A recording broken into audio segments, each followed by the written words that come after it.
TikTokin yeroo ammaa kana addunyaa kanarratti yuuzaroota yookaan immoo namoota itti fayyadaman namoota biliyoona 1.4 horachuudhaan pilaatfoormiiwwan sooshaal miidiyaa keessaa yookaan immoo miidiyaalee hawaasaa keessaa sadarkaa shanaffaa irratti argama. Qorannoo ji'a April keessa adeemsifame irratti sadarkaawwan biyyoota addunyaa kanarratti TikTokitti itti fayyadaman keessaa sadarkaa jalqabaa irratti kan argamtu Indoneeziyaadha. Indoneeziyaan yuuzaroota yookaan immoo namoota miliyoona 127.5 namoota itti fayyadaman qabaachuudhaan sadarkaa duraa irratti argamtu. Biyyi Ameerikaadha immoo namoota miliyoona 121.5 qabaachuudhaan sadarkaa lammaffaa qabattee jirti. Akkasumallee biyyi Biraazil yuuzaroota yookaan immoo itti fayyadamtoota namoota miliyoona 101.8 qabaachuudhaan sadarkaa sadaffaa irratti argamtu. Sadarkaa addunyaatti namoota baay'eedhaan kan jaalatamee fi pilaatfoormiiwwan miidiyaalee hawaasaa keessaa sadarkaa shanaffaa irratti kan argamu TikTokidha. Yeroo ammaa kana namni hundiyyuu TikTokitti fayyadamuudhaan qarshii irraa argachuu irratti kan argamu yoo ta'u, isinis TikTokitti fayyadamuudhaan qarshii irraa argachuu ni dandeessan. Kanaan dura viidiyoo isiniif hojjedhe irratti akkaataa ittiin TikTokii irraa qarshii ittiin argachuu dandeessan, akkanumallee karaalee meeqaan akka TikTokii irraa qarshii argachuu dandeessan viidiyoon isiniif hojjedhe jira. Viidiyoo san daawwachuudhaan irraa fayyadamuu dandeessan. Egaa istaateksiin biraa immoo kan laallu akkaawuntii TikTokii kana banachuudhaan sadarkaa addunyaatti saalota lamaan argaman keessaa namoonni baay'een kan itti fayyadaman akkuma asirratti argattan warroonni dubartoota parsantii 48 yoo ta'u, warroonni dhiirotaa immoo parsantii 52dha. So kana kan isiniif kaasuudhaaf barbaade namoonni baay'een addunyaa kanarratti akkaawuntii TikTokii kana banachuudhaan itti fayyadamaa jiraachuu fi akkanumallee qarshii adda addaa irraa hojjechuu jiraachuu isiniif ibsuu yaaleeti. Viidiyoo kana keessatti garuu kan isinitti agarsiisuudhaaf dhufe sitingiiwwan barbaachisoo namoonni baay'een ittiin fayyadamnee fi yeroo baay'ee itti fayyadamaa hin jirre kan TikTokii keessatti argamu sitingiiwwan 4 isinitti agarsiisa. Steppiidhaan isinitti agarsiisa. Itti fayyadama isaallee isinitti agarsiisa. Faayidaan isaallee maalidha kan jedhu tokko tokkoon isinitti agarsiisa. Sitingiiwwan TikTokii kanneen beekuudhaan irraa fayyadamuu ni dandeessanii. Keessattuu yeroo intarneetiin hin hojjennetti viidiyoowwan TikTokii offline irra taatanii yookaan immoo daataadhaan ala taatanii itti fayyadamuu ni dandeessanii. Fakkeenyaaf bakka Wi-Fi jirtan yoo ta'e, bakka Wi-Fi yeroo jirtan hanga barbaadan viidiyoowwan hanga barbaadanii buufattanii ergasii immoo yeroo Wi-Fi keessan hin jirre yookaan daataan keessan hin jirretti illee viidiyoo keessan sanniin daawwachuu, viidiyoo TikTokii kanneen daawwachuu fi kan kana fakkaatan sitingiiwwan 4 isinitti agarsiisa. Assalamu alaikum warahmatullahi wabarakatuh. Shamaa harka fuunee akkam jirtan dhaggeeffattoonni YouTube chaanaalii Soof Umaraab. Bakkuma jirtanitti nageenyi kan koo kan jaalalaa fi kan kabajaa isin dhaqqabu jecha viidiyoo kanaan immoo TikTokii keessatti sitingiiwwan itti fayyadamuu qabdan kan faayidaa guddaa qaban 4 isiniif qabadhee dhufee jira. Steppiidhaan isinitti agarsiisa. Nafaana turaadha. Obboleewwan yeroo jalqabaatiif gara YouTube chaanaalii kanaatti dhuftan YouTube chaanaaliin kun YouTube chaanaalii barnootaatti waan ta'eef subscribe godhaa. Viidiyoo kana immoo like, share gochuudhaan eegaladha. Daai gara barnootichaatti. Egaa sitingiin jalqaba irratti isinitti agarsiisu dhaggeeffattoota kan koo offline irra taatanii yookaan immoo yeroo intarneeta hin qabnetti viidiyoowwan TikTokii daawwachuu akkaataa ittiin dandeessan offline irra teettanii isinitti agarsiisa. Nafaana turaadha. Kanas gochuudhaaf gara TikTokiitti ni deemtu. Ergasii immoo bakka viidiyoowwan adda addaatti daawwattan kana irra ni deemtu. Ergasii immoo bakka viidiyoowwan adda addaatti daawwattan kana irratti profaayilii keessan irra ni seentanii, profaayil kan jedhu irra ni seentanii. Ergasii immoo akkuma asirratti argattan sarara sadii kana irratti kilik gootanii. Ergasii immoo asirra dhufuudhaan settings and privacy irra ni dhuftu. Ergasii immoo akkuma asirratti argattan gara kanatti erga dhuftanii booda akkana xiqqoo isii keessa iskiriinii bilbila keessanii qabdanii ol harkisuudhaan ergasii immoo akkuma asirratti argattan offline videos kan jedhu ni argama. Isarratti kilik gootanii ergasii immoo akkuma asirratti argattan viidiyoowwan kunniin offline irratti daawwachuu ni danda'a jechuudha. Isa kanaan dura asirratti itti fayyadamaa turedha. So isa kana viidiyoowwan 50dha.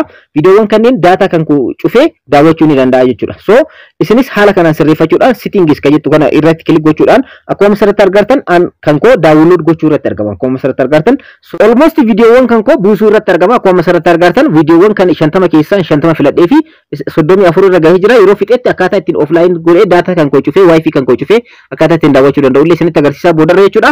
Isin garuu asirratti wanti beekuu qabdan asirratti isiniif akkanatti hin dhufu sitingi kana keessa yeroo seentan anaaf download gochuu waan eegalee fi yeroo wifi hin qabne daataa hin qabne itti fayyadamuudhaaf waan barbaadee fi offline videos kan jettu kanatti isin yeroo kanarratti akkamitti isin dhufa jechuudha.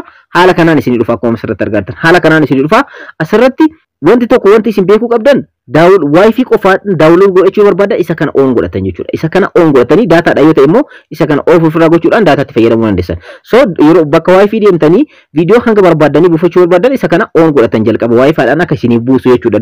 Download akka isiniif godhu. Ergasii immoo asirratti kilik yeroo gootan haala kanaan isin dhufa. Egaa ergasii immoo offline videos kan jedhutu argama jala kanatti jechuudha. Offline videos kan jedhu kanarratti kilik gochuudhaan akkuma asirratti argattan viidiyoowwan 50 akka isiniif buusuu barbaadu isa jalqabaa filattan. Viidiyoo 100 akka isiniif buusuu buusuu barbaadan isa lammaffaadha. Viidiyoo 150 akka isiniif buusu sadaffaadha jecha hanga viidiyoo 200 akka isiniif buusu gochuu dandeessan. Fakkeenyaaf 50 filadhee isin kanneen keessaa hanga barbaadan filattanii bakka wifi qabdanitti yeroo wifi qabdan data qabdanitti jechuudha. Ergasii immoo continue qofeettan jechuudha. Akkuma asirratti argartan kan koo download gochuu irratti argama. Download godhee yeroo geessetti 35 gahee jira 50 keessa. Ergasii download godhee erga geessetti akkaataa ittiin daawwachuu dandeessan isinitti agarsiisa. Lammaffaa irratti kan isinitti agarsiisu akkuma asirratti argatan bakka kanarratti jechuudha. Dhaggeeffattoota kan qulqullinaan viidiyoo kana daawwachuu yoo barbaadan asirratti bakka laayikiitti gootan koomentiitti kennitan vaayibireetiin jira akkasumallee mallattoon laayikii jira piroofaayiliin jira isa kana duwwaadha akka ta'u barreeffamni illee jala kanarratti argama. Qulqullinaan viidiyoo kana daawwachuu barbaadan akka bilbila keessanitti daawwatanitti daawwachuu barbaadan maal gootanii iskiriinii bilbila keessanii qofa qabdanii akkana harkiftu argartan jedhee yaada akkana qabdanii iskiriinii bilbila keessanii qofa ni harkiftu. Ergasii immoo yeroo kana qabdanii harkiftanitti akkuma asirratti argartan qulqullinaan jechuudha. Haala kanaan bakki sheeriin jiru bakki piroofaayilii sun jiru wanti hundumtuu asirratti argamu akkuma asirratti argatan haala kanaan qulqullinaan viidiyoo keessan daawwachuu dandeessanii iskiriinii duwwaa qofatti hafa barreeffamoonni akka duratti laayikiitti gootan bakkeetti koomantiidha bakka hundumtuu jechuudha. Bakka piroofaayilii asirratti argamu qulqullinaan viidiyoo keessan daawwachuu dandeessan. Kana gochuudhaaf iskiriinii maal gootanii viidiyoo san qabdanii bicha zoom out gootan jechuudha. Zoom out gootanii ergasii immoo haala kanaan daawwachuu dandeessan. Zoom in yoo gootan immoo haala kanaan bakka jalqabaatti isiniif deebi'a. Zoom out yoo gootan immoo qulqullinaan daawwattanii jechuudha. So akka haala kanaan iskiriinii bilbila keessanii zoom gochuudhaan itti fayyadamuu dandeessanii itti fayyadamaadha. Kunis kan isin gargaaruuf viidiyoo qulqullinaan daawwachuudhaaf. Sadaffaa irratti kan isin agarsiisu viidiyoon dafee akka taphatu gochuudhaaf kanallee ispiidii dabaluudhaaf fakkeenyaaf asirratti kilik yeroo gootan ispiidiin isaa akka dabalu gochuudhaaf kana gochuudhaaf immoo dhaggeeffattoota kan koo iskiriinii bilbila keessanii qaqqabdanii ispiidiin daganatti isinii mul'ata jechuudha. Isinii dhufa ispiidii barbaadaniin akkanatti dabalu akkanatti garanatti qabdanii immoo hir'isuu ni dandeessan. Ispiidiin akka isiniif dabalu haala kanaan gochuu ni dandeessanii iskiriinii bilbila keessanii cinaa jechuudha qaqqabdanii jechuudha. Yeroo sanitti ispiidiidhaan dafee akka viidiyoon sun taphatu gochuu ni dandeessanii itti fayyadama. Afraffaa irratti kan isinitti agarsiisu akkaawuntii tiiktookii baay'ee banachuu akkaataa ittiin dandeessan. Fakkeenyaaf akkuma asirratti argartan isa kanaan akkaawuntii mataa kootii qaba. Akkaawuntiin isa tokkodha inni kun akkaawuntii dabalataallee akkaataa ittiin fayyadamuu dandeessan isinitti agarsiisa. Banachuu dandeessan akkaawuntii tiiktookii appilikeeshina tokkoon bilbila tokkoon 3 4 5 hanga barbaadan banachuu dandeessanii. Kanas gochuudhaaf jalqaba duraan dursitanii maal gootan jechuudha. Bakka piroofaayilii keessanii ni deemtan. Piroofaayil kan jedhu irra ni deemtanii ergasii immoo koornaa jalqaba kanarratti gubbaa kanarratti bakka maqaan akkaawuntii keessan kan tiiktookii itti banatan argamu kanarratti kilik gootan. Bakka isinitti agarsiisaa jirtu mallattoo viitu argama isarra kilik gootan. Fakkeenyaaf 2 3tu asirratti argama akkuma asirratti argartan tokko irra raayitii naaf fuudhee jira.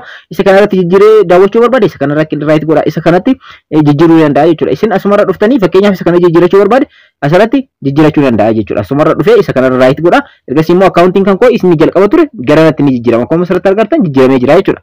Isa haarawaatti gara isa haarawaatti jijjiiramee jira. Inni kun mo'ee app jedha jechuudha. Isa kana haala kanaan bakkuma kana dhuftanii bakka maqaa keessan kan jalqabaa irratti argamu kanarratti kilik gootanii ergasii immoo isa barbaadanitti jijjiirachuu dandeessan.